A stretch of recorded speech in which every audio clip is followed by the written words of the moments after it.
My college degree is about as useful as a broken foot, but I chose to study journalism and the consequences are mine to accept.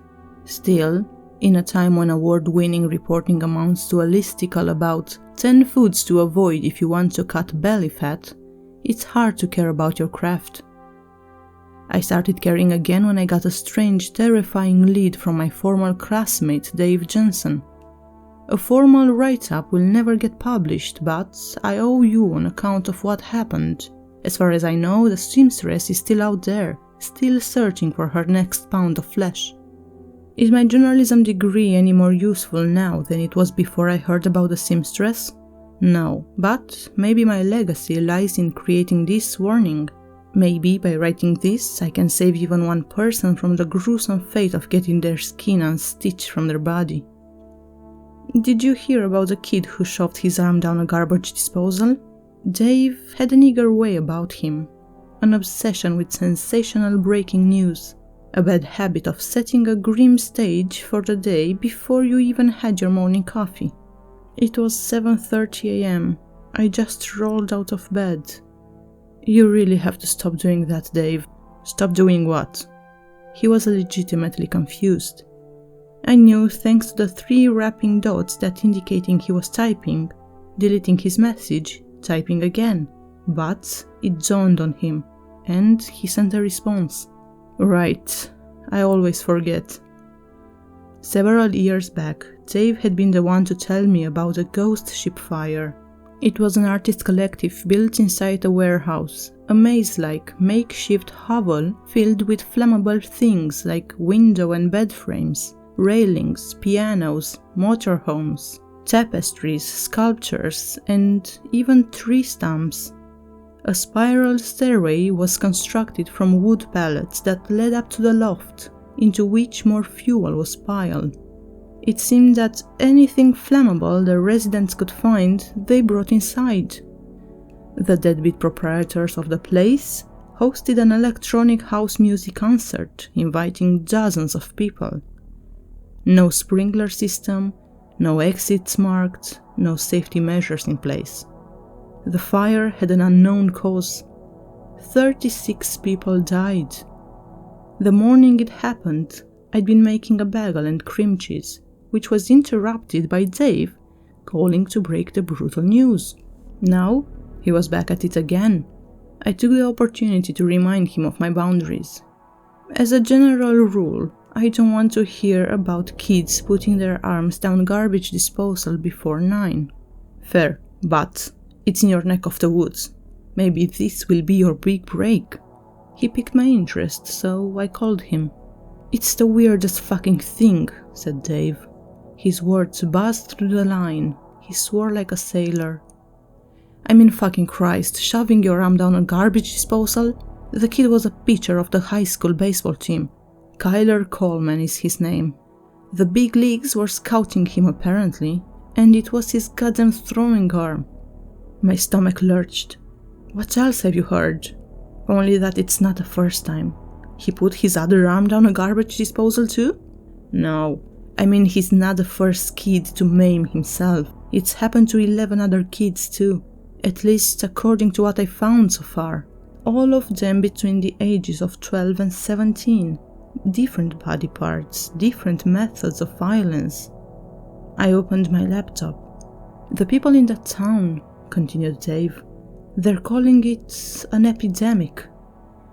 Epidemic was one of those words you knew, even if you didn't have an exact definition. But I typed it in to remind myself. A widespread occurrence of an infectious disease in a community at a particular time. I don't get it. Is it a disease? An infection of the mind, said Dave. That's what someone called it. No one is taking the kids seriously, just writing it off as them being nuts, sending them to the nut house for a bit, then pushing it under the rug. How about the police? I asked. From what I can tell, they did a bare minimum, said Dave. This is a town, if you want to learn more. I didn't recognize the name, but after typing it into Google, I saw that it was about 45 minutes outside the city. I'm going, I said. Convinced already, huh? Yeah. I'm not interested in repackaging Wikipedia articles on Medium anymore. Maybe it will be my big story, who knows? I should get ready. I stood up and made my way toward the shower. Thanks for the lead, Dave. No problem, he said. Look, Kate, I know you're a lone wolf, but be careful. This whole thing, fucking freaky, man. The kids are chalking it up to, for lack of a better fucking word, an urban legend. An urban legend? They call her the seamstress, said Dave. They remove their flesh for her in various ways, offering it as tribute. That way, the thinking goes, she won't come for the rest of your family. My stomach lurched again. Too much information, too damn early in the morning. Just the facts, said Dave. But I thought you should know about some of the anecdotal stuff. This shit is fucking wild. Cold calling, in my experience, is almost always a recipe for disaster. People don't like Jehovah's Witnesses knocking on their door with the latest issue of the Watchtower. They don't like snooping amateur journalists either. If Kyler Coleman's parents had been home, I probably would have been read a riot act and told to get off their porch. But it was just him. I rang the doorbell and he answered. He was a bit over 6 feet tall, athletic looking, black buzz cut. Everything was intact aside from his amputated right arm. I knew it was him at once. Hi there, are you Kyler? Who's asking? He looked skittish. It didn't match up with his broad chestness, his confident posture. In another lifetime he would still be a carefree 17-year-old star athlete. Whatever caused him to stick his arm down a garbage disposal had changed him forever. My name is Kate Hunter, I said. I run an online blog. You're a reporter? A freelancer. Kyler glanced down at his missing arm. I already told the cops what happened. I was hoping to ask you a few more questions. Kyler looked up and down the street. He was worried, almost paralyzed by anxiety. It didn't add up. It was a suburban street lined with cookie-cutter houses, white picket fences, and carefully sculpted front lawns. The birds were chirping, the sun was out, but Kyler's expression made it seem like we were standing in the middle of a war zone. Come in before anyone sees us, he said. He closed the door behind me and led me to the living room. The house was a split level, extensively remodeled. Kyler's parents made a good amount of money, or at least they spent like they did. The fancy furniture made that blatantly obvious. Do you want water or anything? He asked. Sure, water would be great. He went to the kitchen. I heard the sound of the ice dispenser and the faucet. I set up my things.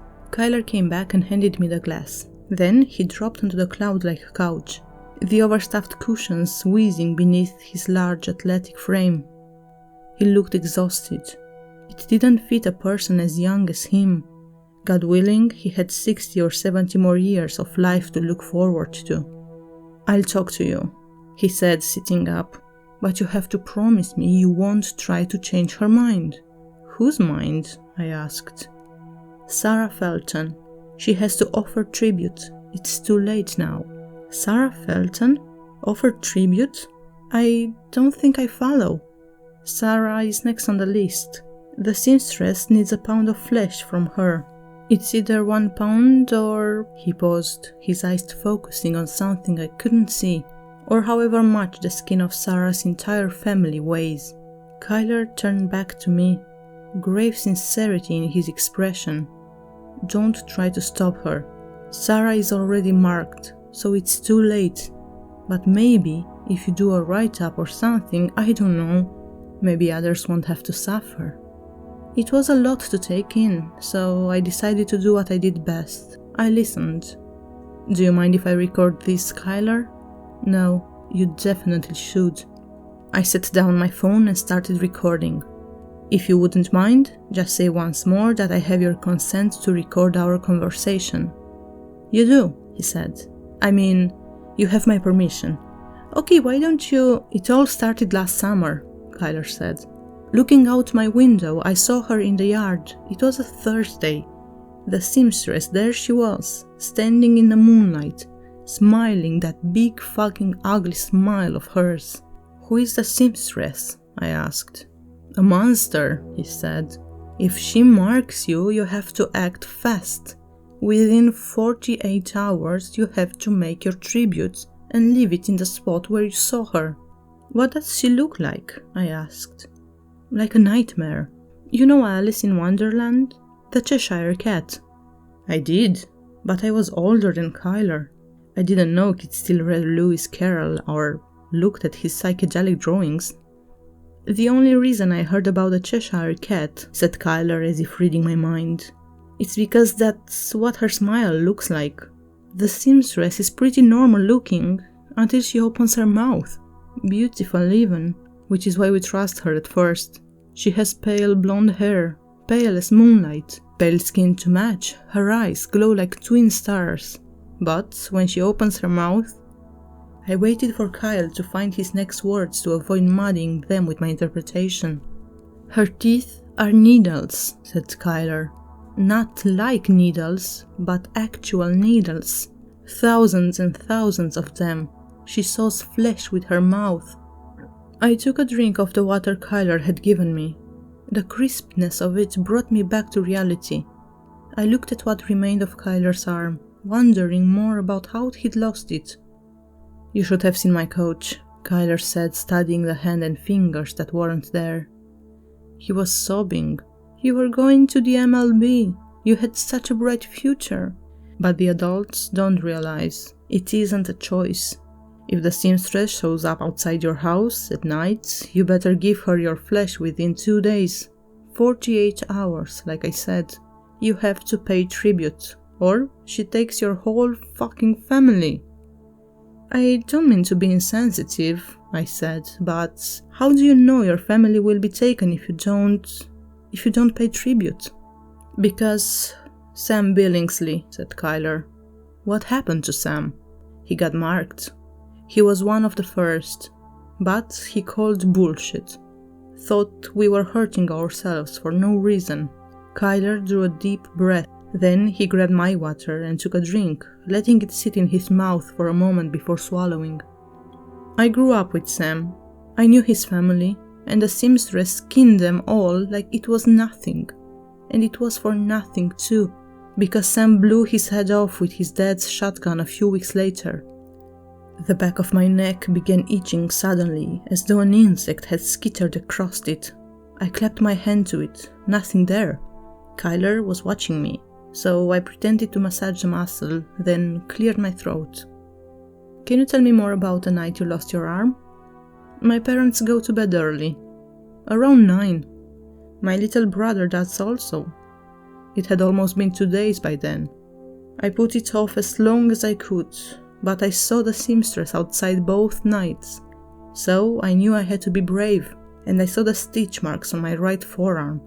The stitch marks? Yeah, said Kyler. Bone white, like a scar drawn in chalk. 1 line, 3 others crossing through it. It's her sign. The seamstress puts it on whatever body part she wants. Then you have to take care of the rest. That night, he continued, I went downstairs. I thought about what I could use. This kid in my grade, Phil Thomas, used his dad's bandsaw to cut off his foot.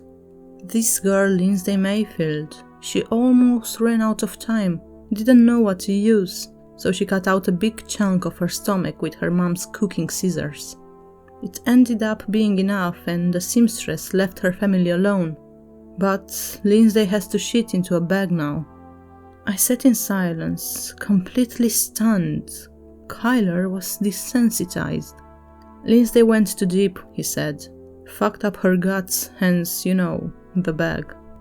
Tell me more about what happened to you, I said, wanting more than anything to shift the subject away from Lindsay Mayfield. I almost ran out of time too, Kyler continued. But right as the sun started coming up, I thought of my mom and my dad and my brother, about wanting them to be safe, and I went through with it. I grabbed a huge bottle of hydrogen peroxide. My mom had always used it to clean scratches and stuff. Then, I turned on the disposal and jammed my arm down into it, pouring in hydrogen peroxide with my free hand. I'd never felt anything so painful. but I fought back the urge to stop and kept pressing down until I hit the elbow joint. Right near the end, said Kyler, my mom came downstairs, hearing the sound of screaming and a grinding disposal. She fainted. It was lucky, because my dad came down. He went to her, rather than trying to stop me. I got a trash bag from under the sink where we kept them and reached into the drain, pulling out what was left of my arm. I remember seeing the peroxide bubbling up from it, frothing over, spilling through my fingers and onto the ground. I got most of it into the bag, stumbled outside and left it near where the seamstress had been standing. As unsettled as I was also captivated. I never heard anything like this. Kyler's description of the seamstress and his conviction that she existed was terrifying. When I woke up, finished Kyler, I was in the hospital. My arm was gone. They cauterized a stump. They said I was lucky I didn't bleed to death. But my family was safe. It was worth it. Outside, a car pulled into the driveway. You should go, Kyler said. My dad's gonna be fucking pissed when he finds out you're interviewing me. I'm sorry for what happened to you, Kyler. He shook his head. Don't be. It sucks before, and it sucks while it's happening. But then the seamstress fucks off and goes to bother someone else. I'm thankful, honestly. Don't feel sorry for me. It's Sarah Felton you should feel sorry for. The front door opened. Kyler's dad was standing there. He looked furious. I wondered how many aspiring journalists like me had come to interview his son. He knew who I was and why I'd come, even at a glance. Please leave, he said, and I did. Kyler snuck through the side door of his house and ran out to meet me just as I started up my car. Remember, he said, about Sarah. Don't try to stop her. Just leave. Do your write-up, warn people about this, and tell the truth. But Sarah has to pay tribute. The seamstress already marked her. How do you know? I asked. We have a Discord for survivors and for people who the seamstress has marked. Sarah was marked a day and a half ago. We coached her, told her she doesn't have a choice. She has to do it though. She has to do it tonight, or her whole family dies. I resolved to find out where she lived. You're not listening to me, said Kyler. If you try to stop her, you're responsible for her whole fucking family dying. He reached through the window with his good arm with considerable strength. He grabbed my collar and wrenched me toward the window. His eyes were wide with terror, like a rabbit caught in a snake. I put the car in reverse. Kyler started hyperventilating. He held on as long as he could but eventually lost his grip, doing a sad pirouette in the driveway as he spun to the ground. He'd begun sobbing. He looked utterly helpless, and I hated myself for not doing him the courtesy of promising that I'd leave town. But I couldn't. I had to stop Sarah. The kids were too young to continue maiming themselves. As I drove away, I saw that Kyler's dad had come out. He was attempting to hug his son, to pull him to his feet. Kyler pushed him back weakly with his remaining hand. His dad began sobbing as well. I spent the rest of the day hunting down Sarah's address. I searched social media feeds. I found her profile, saw her in pictures with her friends, but I couldn't find an address. Morning led to afternoon. Afternoon fell towards twilight. I watched the sun creep across the sky towards the western hills of the town's outskirts as time tickled by. Night wasn't far off. As far as I knew, Sarah was already preparing to strip the flesh from whatever body part the seamstress had marked.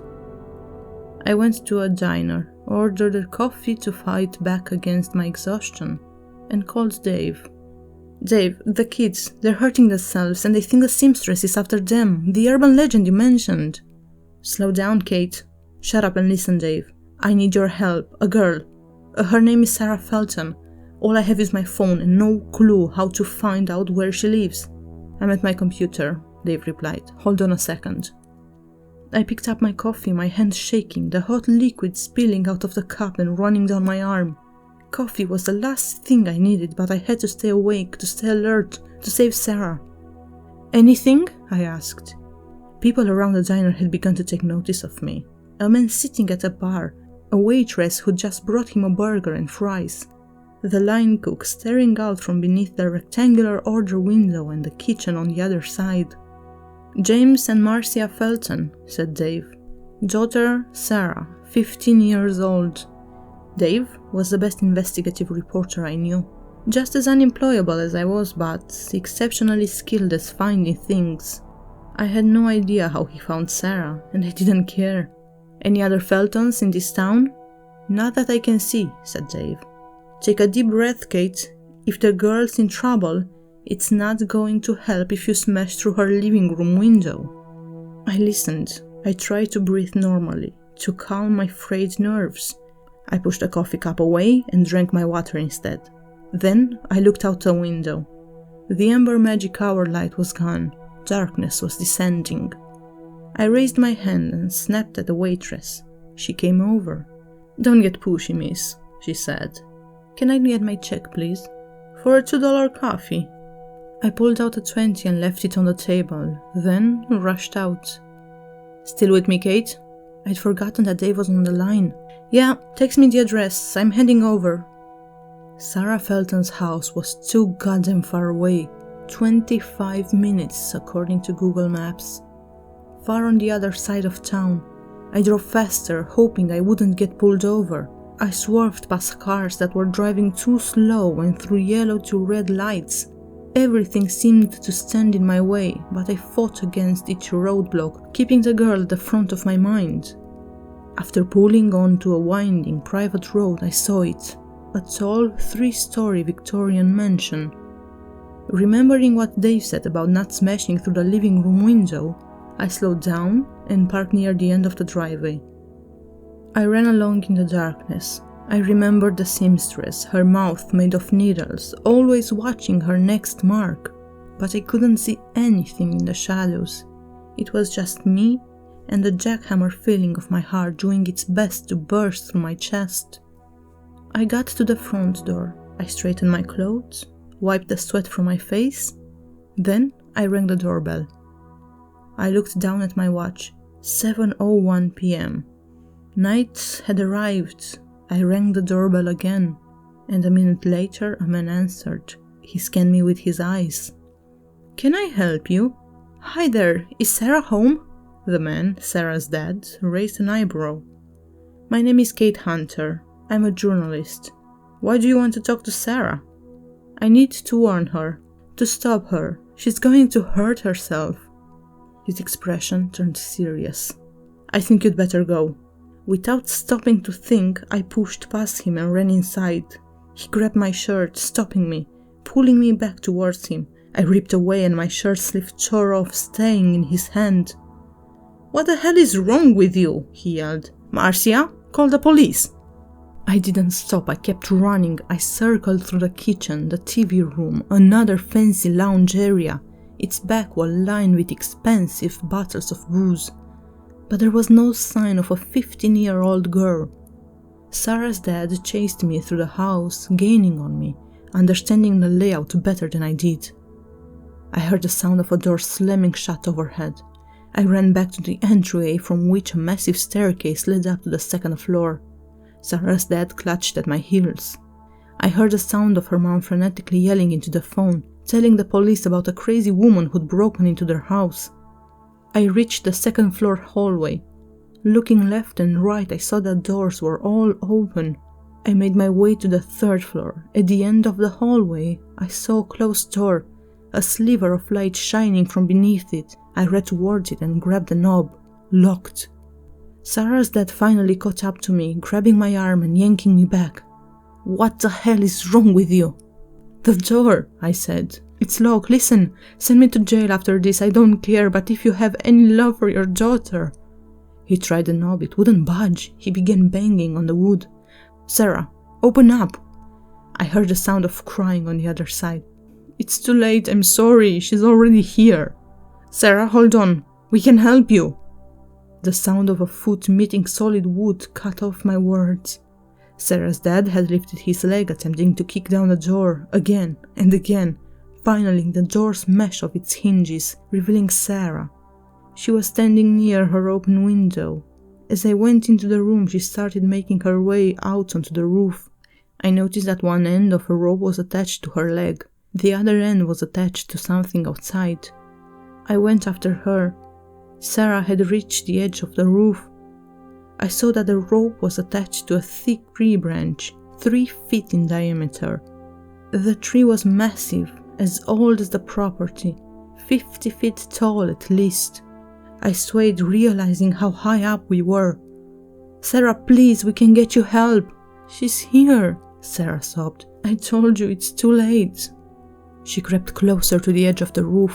"Sarah," her mom and dad looking out from her bedroom window, both of them pleading together. "Honey, please come back inside. Come away from the edge." I saw the look of determination in Sarah's eyes. There was no going back. I went closer, almost reaching her until the sight of something stopped me. I saw a woman standing in the moonlight at the base of the old growth tree. Her blonde hair and skin were just as silvery and pale as the moon. Her eyes, like Kyler Coleman said, glowed like twin stars. She opened her mouth, a Cheshire cat smile. Even at a distance, my vision seemed to zoom in. The seamstress teeth were needles, thousands of them. Like the action of a sewing machine, they rose and fell,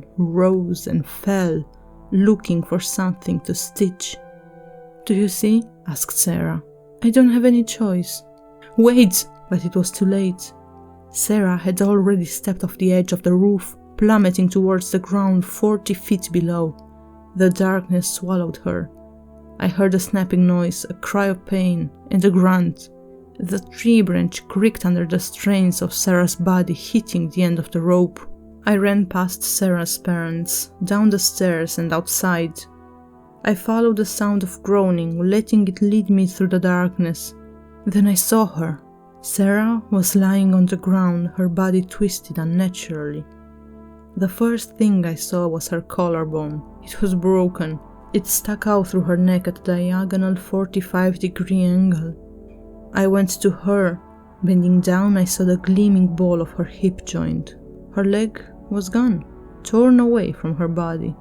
But the thing that terrified me most wasn't Sarah's mangled body or her non-existing leg. It was the noose. Swaying in a night breeze, a few shreds of flesh hanging from it like witch hair moss. There was no leg to speak of. "Do you," Sarah groaned, "do you see?" I followed Sarah's eyes.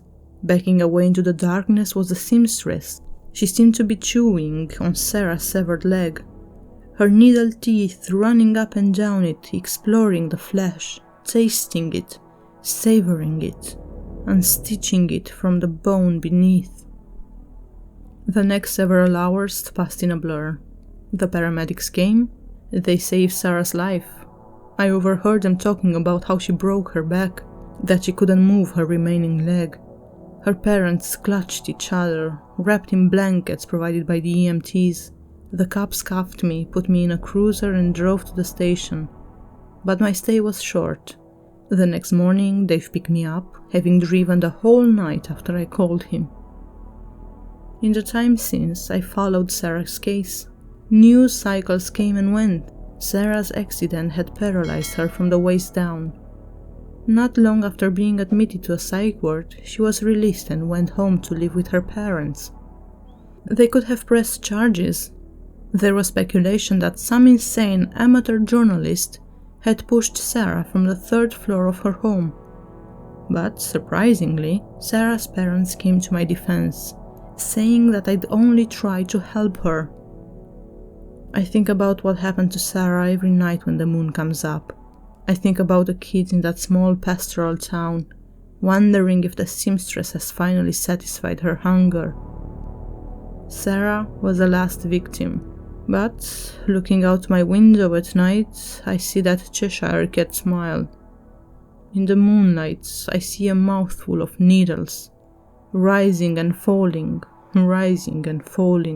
starving for a fabric of human flesh.